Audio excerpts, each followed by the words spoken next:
Hi everyone, I am D. Srilata. Welcome to this session. Now in this session, we are going to discuss about 555 timer IC block diagram. What is its block diagram and what are the different blocks present in it? What is the function of each and every block and the working of the 555 timer IC. Okay. Now here, this figure shows 555 timer or 555 IC block diagram, which basically consists of 8 pins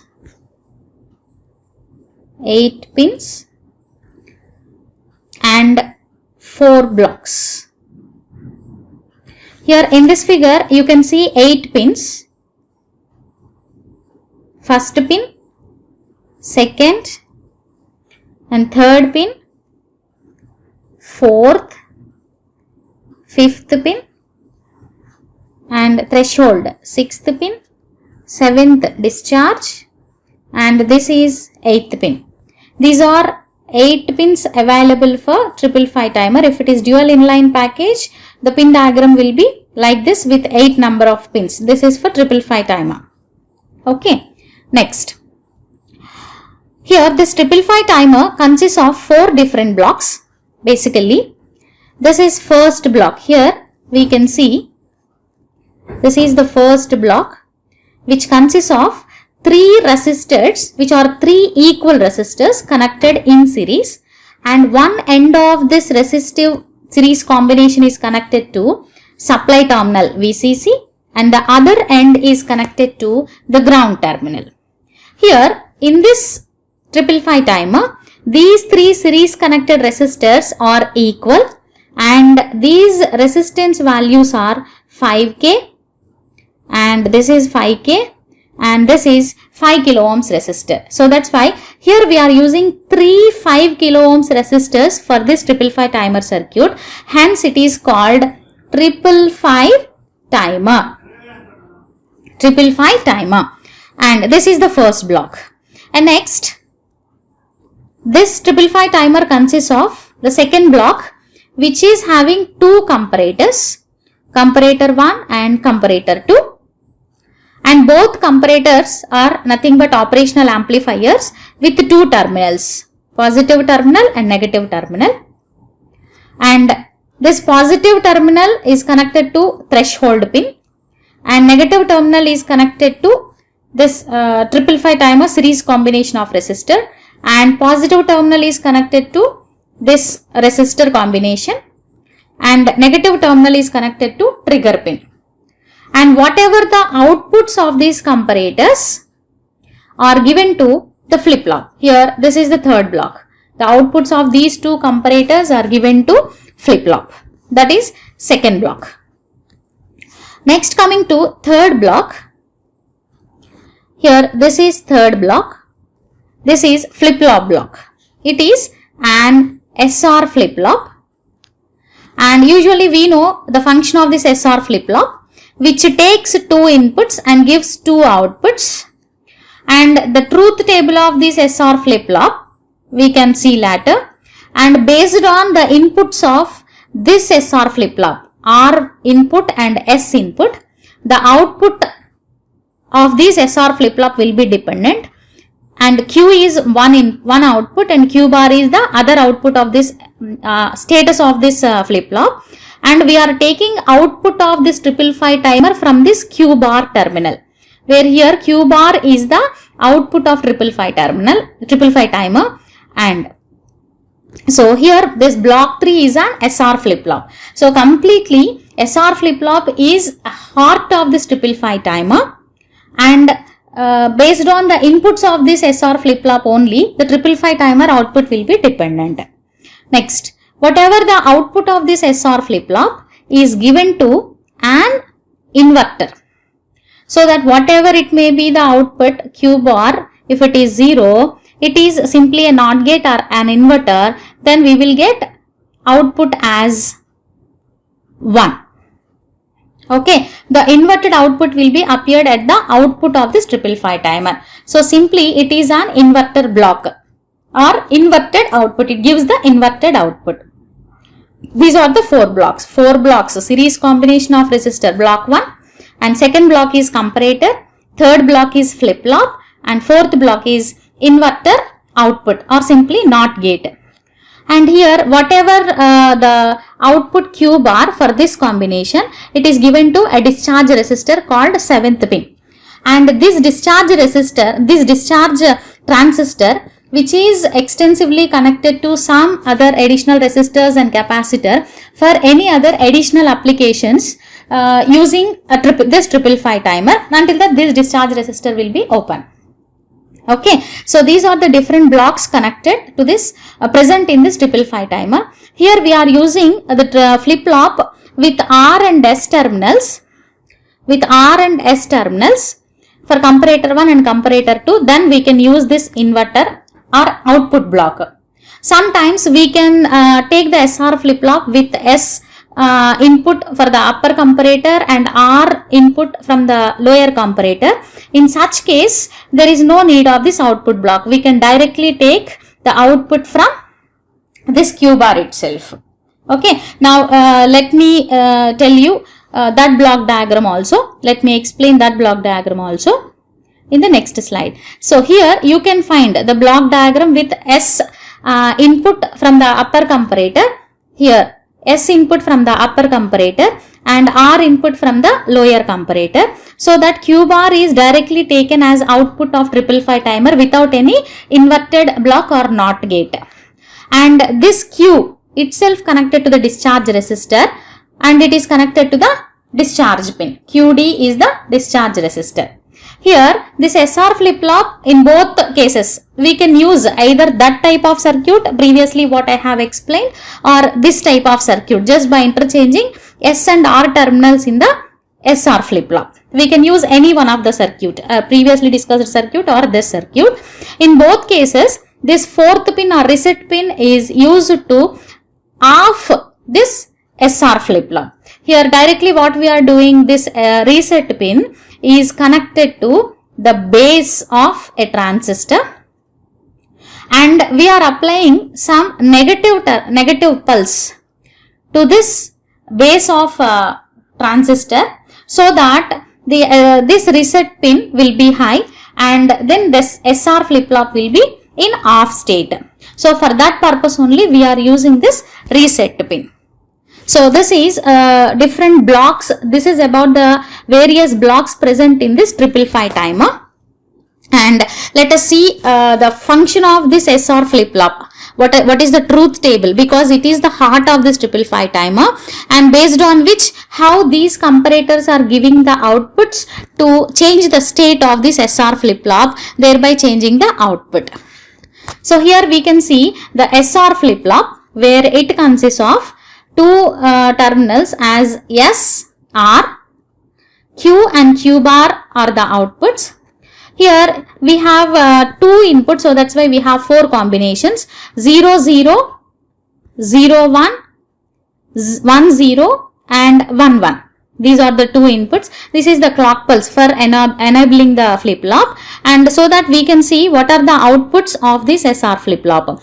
If both inputs S and R both are 0, then there is no change in the state of flip-flop. What it means, whatever the previous state, that is, for example, if Q is equal to 0 and Q bar is equal to 1 previously, then if S and R inputs both are 0 and 0, then there is no change in the output of this flip-flop. Under such case, whatever the previous state, those states will be remains the same.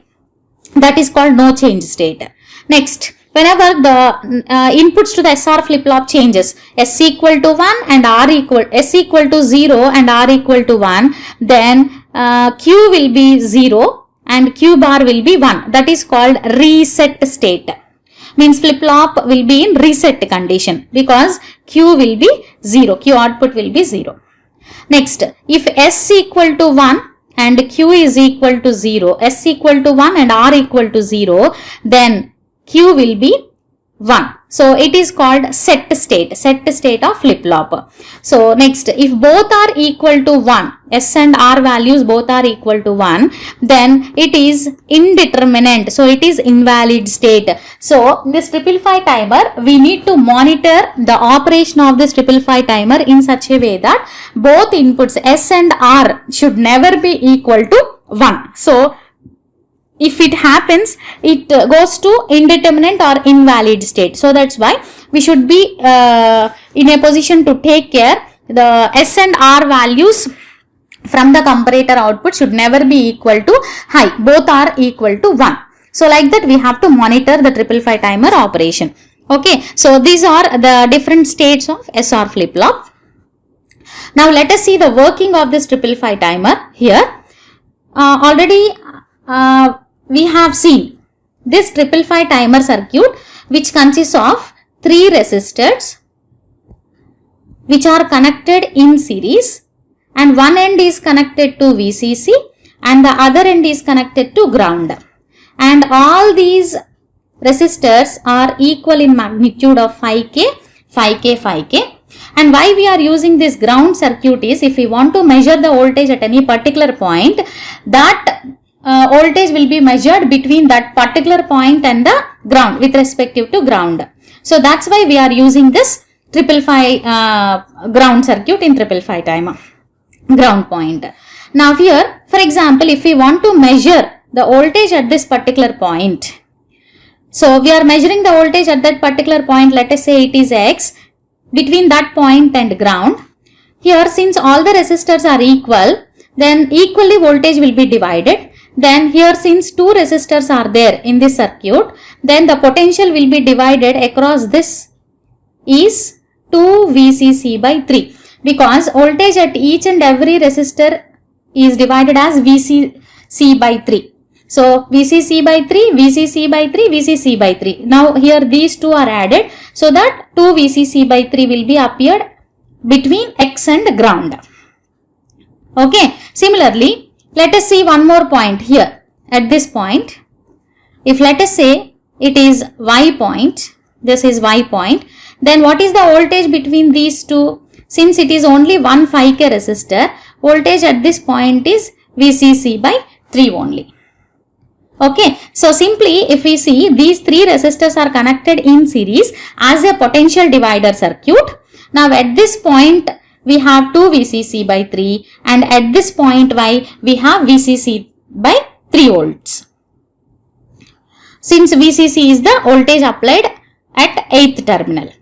Now once if you observe the operation of this 555 timer, here this 5th terminal is connected to control voltage, and here we have this control voltage will have 2 VCC by 3 volts, because we are measuring the voltage at this point. Let us say it is X and measuring the voltage at this ground.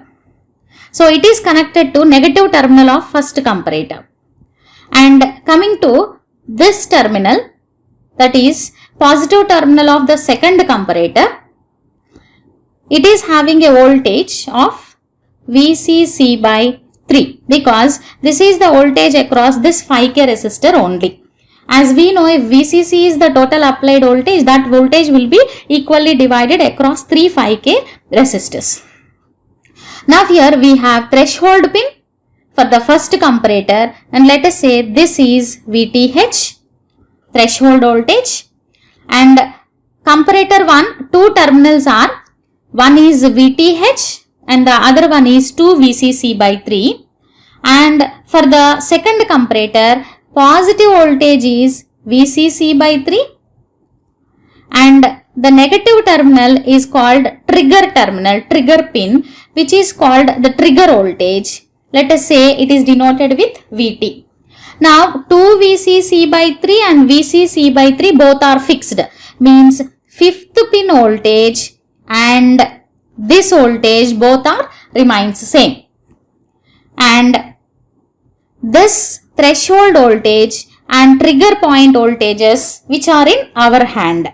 By controlling these two voltages, we can control the outputs of both comparators, so that we can change the state of the flip-flop.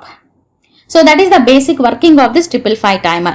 Now let us see individually in detail.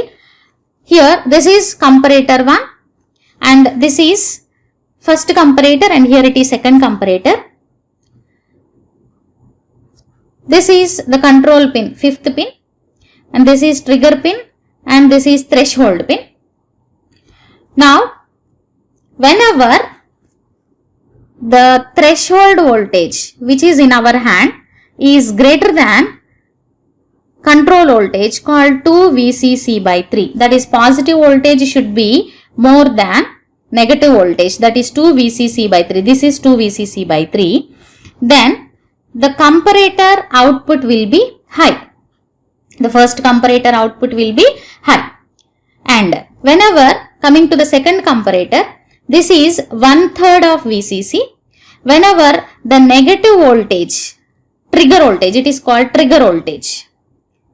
Whenever the negative voltage is less than 1/3 of VCC, that is called positive voltage, then the second comparator output will be high. In that manner, we need to adjust the outputs of these comparators so that now in this case S value equal to 1, R value is also equal to 1, then the status of flip-flop will be invalid or indefinite. Okay, this case should be avoided in this SR flip-flop or 555 timer IC. So like that we can change the outputs of these comparator. Now for example,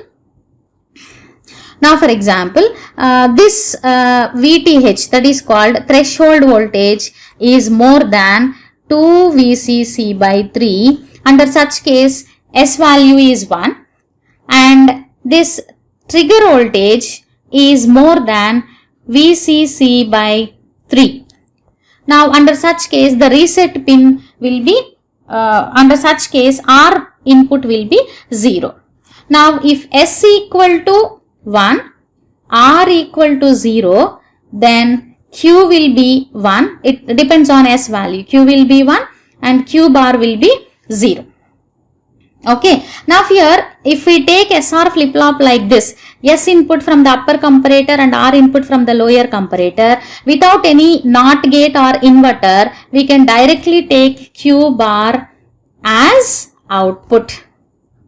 We can take Q bar as output from the 555 timer. So now whenever S equal to 1 and S equal to 1 and R equal to 0, then Q will be 1, Q bar will be 0. Okay. In this case, if it is 1 and it is 0, then our outputs will be 1 and 0. Okay. So that if Q bar is 0, then what is the output? It will be like this. Next again, if S value is changes to 0 and R value changes to 1, then automatically Q and Q bar will be changed. Now Q will be 0, Q bar will be 1. Then automatically output will be, the output state will be changed like this. So that now we are getting the output like this. In first case, the output is low. And in second case, the output will be high. So in this manner, we can control the timing and output will be low to high. So in this way, we can control the output pulse of this 555 timer simply by using these 4 available blocks like potential divider circuits, 2 comparator and 1 SR flip-flop and then some discharge resistors. So that's about 555 timer circuit operation. I hope you understand. Thank you one and all.